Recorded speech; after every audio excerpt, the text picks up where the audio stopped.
Stok vaksin di Sumatera Selatan semakin menipis. Data Dinas Kesehatan Sumatera Selatan menyebut stok vaksin di 17 kabupaten kota hanya sekitar 100.000 dosis yang sebagian besar penyuntikan kedua. Jumlah tersebut akan habis dalam sepekan, membuat vaksinasi belum bisa diberikan untuk sasaran baru. Pemprov Sumsel sudah mengajukan pengadaan vaksin ke pemerintah pusat dan berharap bisa segera didistribusikan. Provinsi ini hanya mendapat alokasi vaksin 360.000 dosis per bulan.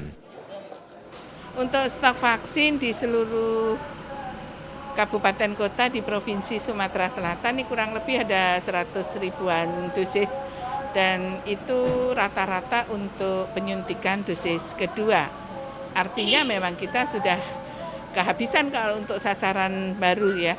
Nah ini sudah kita ajukan ke pusat, semoga segera akan ada lagi. Namun kita untuk sementara ini kita perhitungkan dosis kedua ya untuk minggu ini saja. Terhambatnya stok vaksin membuat target Sumatera Selatan mencapai kekebalan komunal awal 2022 terancam tidak tercapai.